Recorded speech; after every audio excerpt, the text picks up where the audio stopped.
All right. So this is, as you guys know, this is Kevin McGarry. I'm the founder of Every Black Life Matters. I had just a recent opportunity to connect with a valued partner of Every Black Life Matters, and I wanted to introduce that organization and their CEO to you guys directly. I wanted you to hear his heart. So we're going to do a quick interview with Mike Conrad at Savory Butchers. Our main person who keeps everything together here at Every Black Life Matters is Regina Roundtree, and she'll be doing a lot of the interviewing of Mike. But I just wanted to at least let you know that Every Black Life Matters, since we're concerned with every phase of Black life, we're also concerned with nutrition, health, and food deserts as they exist, and how we can help remedy those wherever they exist. And so our partnership with Savory Butchers is pretty important. So wanted you to hear from Mike Conrad. So Mike, welcome. Thank you. Miss Regina, take it away. It's great to be here. And so good morning, good evening to you, depending on what time you are recording this or what time you are watching this.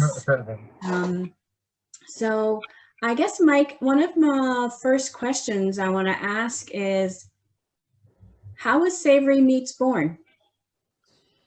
So Savory Butcher was actually created with a different company. Back in 2009, my brother had an idea of he was a butcher, and he came up with the idea of maybe he could sell meat in bulk at a better price, fresher, to families if they would buy more. Like if he could sell them in 40-pound boxes, because grocery stores, we'd always get a 40-pound box of chicken, 40-pound box of ground beef, and they grab them, they put them on cellophane trays, they cut them up, and then they wrap them with plastic, and they sell it for $4.99 a pound. And he was saying, well, if I sell the whole box, maybe they'll buy it for $1.49 a pound, a better price, but they even get quantity. So now they get more for less, which was the original idea. The reality is the Savory Butcher and the whole model was created because of necessity. Back in 2008, 2009, my brother, JC, and I, and my cousin, we were all ended up on welfare because of the market. I was in mortgages. My brother was in selling real estate. My cousin built houses. And of course, the real estate market crashed. And so my cousin ended up losing his house. I barely saved mine. My brother lost his. And we were broke when we had no money, and we ended up on welfare. And because we ended up on welfare, we just didn't have anywhere to go. We were pretty much, our whole lives were collapsing. So my brother had been a meat manager, and he said, let's try this. I tested it out at the meat department where the store I worked at, and it worked really well. Let's try it. So we just word of mouth threw out, just saying, hey, boneless, skinless chicken breast, $1.49 at the time. You got to buy 40 pounds. And we literally sold a whole truckload of chicken because it was a great price and people loved it. And so that's 40,000 pounds of chicken. And to us, it was like $1 billion because we had nothing. I mean, we were like, oh my gosh, we can pay our light bill. We're so excited. Woo! So that was the beginning of it. That was the beginning of the model. We did it out of necessity. It really was, there wasn't a whole goal or we want to save the world. We just wanted to pay our light bill. I mean, really, we just wanted to pay our bills at the beginning because we didn't have anything. But as we started to sell in Spokane, Washington, which is the Northwest, we started getting people saying, hey, would you go to Boise? Would you go to Portland? Would you go to Seattle? Would you go to Phoenix? My mom lives there. Can you bring them? This is such good chicken. Would you bring it to them? And we're like, well, I guess if your mom would get a lot of people, we'll come. So we started going to Boise, and we started going to these other. Within a year and a half, we were in all lower 48 states. We had 1,500 locations, and we were delivering about 5 or 6 different products: boneless, skinless chicken, ground beef, bacon, and other things. So my point is, when we started, it was a necessity. But what was weird is as we started to deliver this chicken and people started getting it into their mouths and they were eating it, their comments would be, "This is the best chicken I've ever had," and we'd just kind of be bewildered, like, "What are you talking about? You know, this is the same stuff you can get at Safeway, Albertsons, Kroger. What are you talking about?" And what we realized is because we were picking it up at the farm. This is back in 2009, and we literally have no warehouses. We pick it up and we deliver it to our customers because of our model, how we get it. If you live in Atlanta, you literally get chicken that's 24 hours old. And the taste difference, it's like pulling a salmon out of the river. I mean, to get a fresh, boneless, skinless chicken is night and day. That's when we kind of had the aha moment. Like, this is better stuff because it's fresher. There's less protein degradation. People love it. Mm-hmm. And as we were building the company, we just realized this is something we can do to help people eat better. And obviously, I've had a few extra meals. I'm trying to eat better too. No one's perfect, but protein's a good option to eat because protein helps you. You know, high fat protein. You've heard the different diets where it's high protein. It's just a fact. Everything's energy, right? Everything. Plants basically create all the energy. You know, herbivores eat the energy. Then the carnivores eat that energy, and it goes on up. And so we think that protein, fresh quality meat, that we can take to people at a good price that makes it so it's worth it for everyone, is a high priority. And I'll give you an example. I actually interviewed a couple of women in the Bronx about 6-7 years ago. And I asked them, if I could bring you boneless, skinless chicken breast at whatever price it was, you know, it was much cheaper than where they're at, fresh, like 2 days old, would you be interested? And literally they started crying. Like, the meat here is disgusting. Like, it's old and it's gray and it costs a lot, and it would be heaven. So my life started to change a little bit. I started going, you know what, we could do more.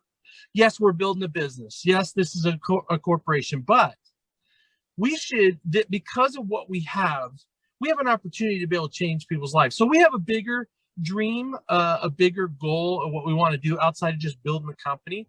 You know, we're about the health and the wellness and the uplifting of people. And we do that through eating. We do that through fresh quality meats that we can bring to people. And our top products, like boneless, skinless chicken breast, chicken thighs, bacon, ground beef, all fresh. There's a few things that are frozen, like our steaks, and our fish obviously is frozen because we're delivering it for a long ways. You can't take chances with that. But we think that with our model and how we do it, we can help a lot of people in areas that need it the most. And so we're working on a lot of different things to get there. And I know that's a long answer to a short question. You probably have other questions, so I'll just cut it off there, and then we'll move on to the next one. Sure. No, that was great. That was a good foundation to help all the listeners and for everyone to kind of understand where you started from and the story behind Savory Butchers. So where are you now? I mean, you told me that's where you started. What's happening right now? Well, so we built up the model through a different company. That company didn't make it because of what I'll say greed happened. So once that didn't happen, we started up again. It was just me and my cousin because we were the founders, we're the ones that built it. That's when we started Savory Butcher in 2018 because we had a specific skill set. We're the only ones that have ever done this in this manner. So currently we are in about 14 states. We're in the Northwest. We're in, and I assume you're asking where are we at specifically? Where do we deliver? Is that what you're asking? I was gonna ask that, but just kind of the trajectory of the company, right? Because you talked about your vision, where you got started, how you interviewed, you know, so where are you as a company? We're at the beginning stages. We've grown quickly because of COVID. COVID was actually a benefit for us. It was a blessing for us because people got in the mentality of, I need everything. I need to buy all the toilet paper. I need to buy everything in bulk. Well, that's how we sell things in bulk. So then there was a shortage of meat. And then there was an issue with with the farmers and the larger processors, they had all this meat. And in April, May of last year, all the restaurants were shut down. And because of that, our supplier, who's the 4th largest chicken supplier in the country, Wayne Farms, called us and asked us to please help them, because they're a $4 billion company. we're a $5 million company. We're very small compared to them. But they asked us to please come help because they knew our model.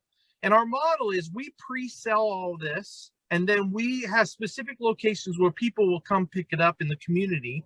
So they'll come to and generally it's a church parking lot because they're not being used but on Sunday. So we'll do it in a church parking lot. In exchange of that, we give them, we pay to be in the parking lot. Sometimes we'll exchange food, but it's less food we can take to people if we have to give the church food, but we'll do either way. So we ended up going to Atlanta. We weren't planning on doing that because of COVID, because we are an essential business and we kept delivering food. And we went out and helped them, and we did some huge events out there, meaning we had an event in Decatur where we had over 7,000 cars come through. Wow. And we supplied over 350,000 pounds of chicken in 2 days. And nobody waited in line longer than 20 minutes. Then we did another one where we did 4,000 cars, and it was like 150,000 pounds of chicken. So our ability to be able to go into a community that is in need and bring fresh quality meat and do an event, we have the skill set and the ability to do that in any state, in any city. All we need to do is coordinate it and put it together. We have the infrastructure, and we have the back end, and we have the website to be able to do all of that. So we were just testing it in Tampa just recently, but we didn't have a lot of time to do it. But we're ready. We're ready to roll. We're excited. Mentally we are ready to roll. Now it's time to figure out, how do we get out there? How do we help people? Because in the long run, when we start getting bigger and we have partners that can help us build, we could go into food deserts with our model easily, build distribution centers and feed everyone. And I always give the example of Ward 8 in Washington, D.C. They have one grocery store for 80,000 people, and the meat department's been shut down 3 or 4 times because of their quality's garbage, and they've had a lot of issues with it. So now there's 80,000 people who don't have access, and this is in our capital, to fresh quality meat. Well, with me, I can come in and bring in quality in quantity to people all over in that whole area. I have a whole model right here where we could go in and we could distribute and bring fresh quality meats to people who are in need. Because the thing is, that's where I came from, right? I went through it. I lost everything I had. I ended up on welfare. I had to go into the grocery store and kind of hide and swipe my card, and I didn't. It's embarrassing, but I was so grateful to have that help that I wanted to turn around and help other people. So we're not there yet. We're still building our business. We're trying to do side deals to kind of grow it, but ultimately that's what we want to do. We want to focus on food deserts all throughout the country and be able to help people who need it. The same people that I came from, the same thing I needed it. I needed a good product. And I think there's so many communities in this country who simply just don't have access to it. And that's a food desert. And I think that we can resolve that. And not just with us. We start with meat, protein, quality. But we have a dream where we can create a prepaid farmers market. I don't know what happened there.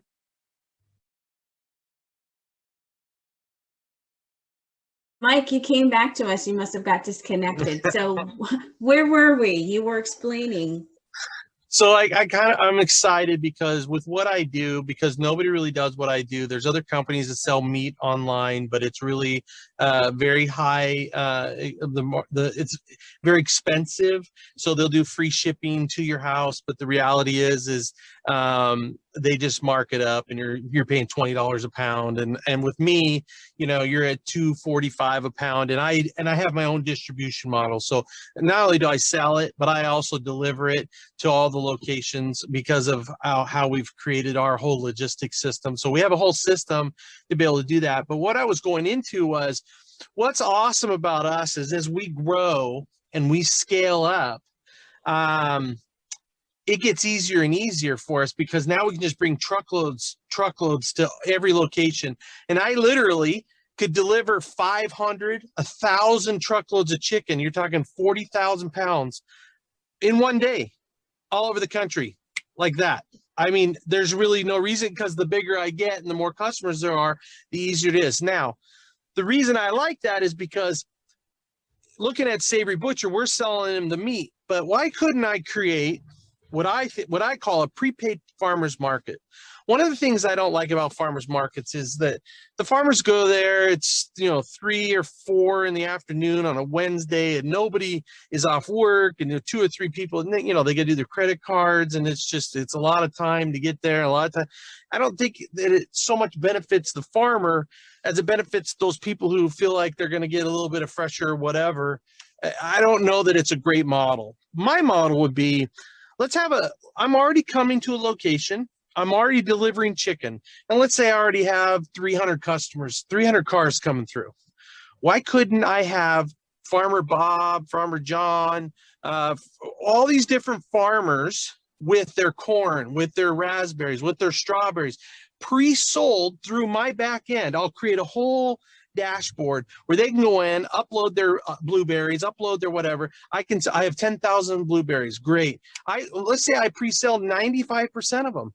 So I'm there offloading my chicken. At the same time, they're next to me offloading their strawberries and their corn and whatever. And it's a prepaid. So they already got paid for it. So they're fired up because they're really just delivering it. And they got a better margin on it because there's no in between. They're actually selling all their products. And I'll give you an example of what happened. I had a blueberry farmer in Oregon, and she called and says, this is how I sell it, basically through farmers markets, and it's kind of hard, it takes a lot of my time. And she says, is there any way you could sell blueberries? I said, I think I can. So we put it up for sale, and we sold 10,000 pounds of blueberries in 2 weeks. And she was so fired up because that was her whole yield. And she got more money for it. She was so excited. She went and bought another acre next to her acre, which created tax revenue. She hired another person. What I'm saying is, it's about the health and the wellness and the uplifting of people. And of course, we're building a corporation, we're building a company here, but we can help people on the way there. There's no reason not to. I believe the more people we help, the bigger our business will be. That's just how I feel. Yeah, there's the saying that the rising tide lifts all boats. Yeah. Right, exactly. The rising Great. tide lifts all boats. So 100%. Awesome.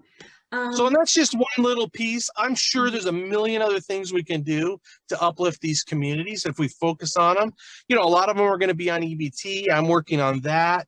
I actually was the godfather of getting EBT accepted online. So the welfare card, when I started the company, I can't use it online. Nobody can use it online. So I got my representative, and I called Kathy McMorris Rogers, and then I had Senator Gillibrand out of New York put my language in the Farm Bill back in 2013. Got it in the Senate, got it in the House, then they went to committee. My language stayed in it, and then Barack Obama signed it in 2014. And I actually am the reason that they can accept EBT online, because I was like, I want to do that because the people that need it the most can't even use it online. So guess who are the 2 big companies that got the pilot? Walmart and Amazon, not Savory Butcher. So I'm working on getting approved to accept EBT online so I can be the third of the 3. I can be that third leg, the little guy. But that's so there's just important. a lot of things we can do. Yeah. It's so important. That's so important. Awesome. Wow. Kevin, you want to say a few things? Yeah. So I just wanted to say that, I don't know, were you finished with your questions, Regina, or? Yeah, I mean, I think that, where they are, what they desire to do, the backstory, and now it's just about connecting, organizations. And we have many organizations within the inner city that we know. I'm already thinking of 2 or 3 churches. Yeah. I'm thinking of 2 or 3, national organizations that could definitely see this as another partnership along with EBLM. So, I mean, we are excited to help expand this work to the people that need it. Yes, Thank you, exactly. Mike. You bet. Thank you, Mike. So here's the takeaway for all our EBLM partners. Mike is providing a much needed, valuable service to food deserts and places where there's not good choices for protein. And every Black Life Matters realizes that while we have our key pillars, one of the things that we're concerned about is, well, one of the big things we're concerned about is we're concerned about Black life in every phase of life. So in actually following that, we had an opportunity to meet Mike, to vet, Savory Butchers, to recognize that they'll be in Tampa when we'll be there personally as well, and to leverage that opportunity to actually feed the community. So we'll be in Tampa next weekend. Savory Butchers is going to be providing a lot of deliveries in Tampa as well. And we're going to we'll be feeding the poor while we're there. We'll be actually providing additional meats to churches that they can then distribute to the families in need in these areas of Tampa that are in food deserts. COVID has devastated our economy and devastated a lot of households. And so we have people that are still scared. They don't want to go back to work. And these people are suffering. And right now they don't have a good venue for receiving good quality meats and those types of things. Savory Butchers is providing that. Every Black Life Matters is partnering with Savory Butchers to provide that to the community. So please continue to partner with us, support us, pray for us. We're sincere about our commitment to the Black community. And if you're in Tampa, get in touch with us. We'd love to meet you while we're there. So thank you. God bless you. And we'll talk soon.